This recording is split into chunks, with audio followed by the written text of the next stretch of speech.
Oh, hi there, Kitchenatics! I am happy that you are here again joining me in our cooking series.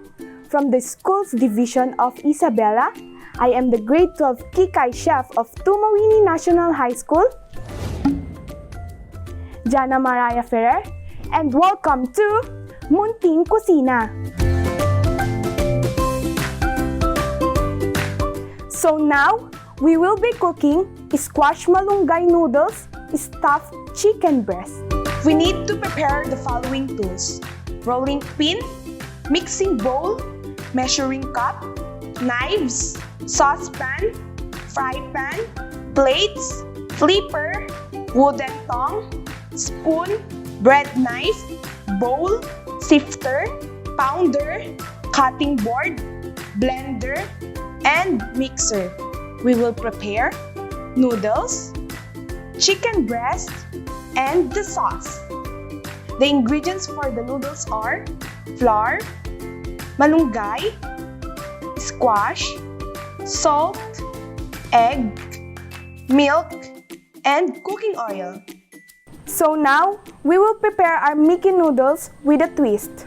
We will add squash and malunggay. To prepare the noodles, first, boil the squash and malunggay and simmer for 1 minute. Strain.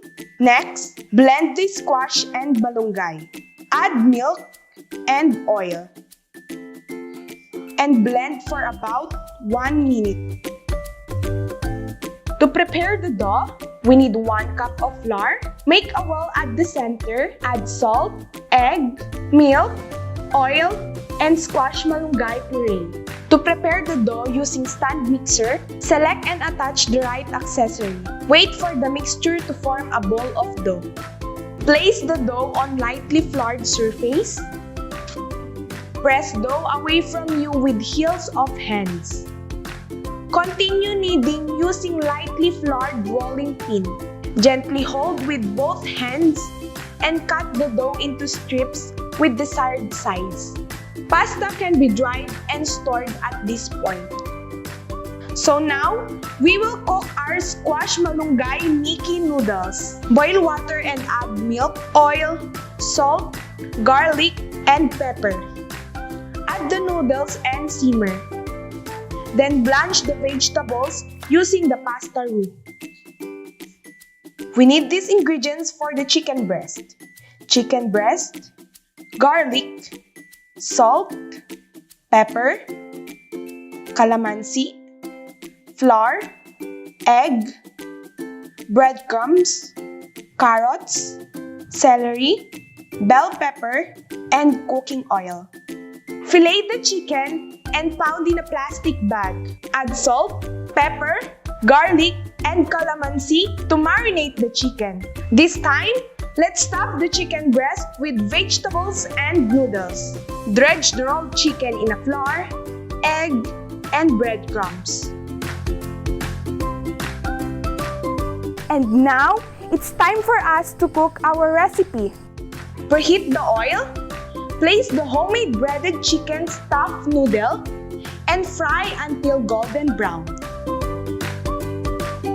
To prepare our sauce, we need butter, milk, flour, and salt. In a saucepan, melt the butter, add flour and milk. Continue stirring until the sauce becomes sticky. Slice the chicken evenly. At this point, Kitchenatics, we will now plate our dish. Decorate the plate with cucumber swan and carrots. Place the noodles at the center. On top of the noodles, arrange the sliced chicken and garnish with bechamel sauce.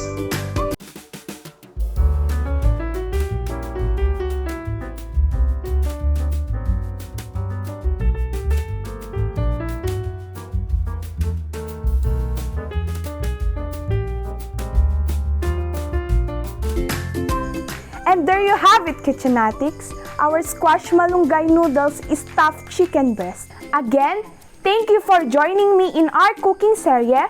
I am the grade 12 Kikay chef of Tumauini National High School, Janna Maria Ferrer, and this is Munting Kusina.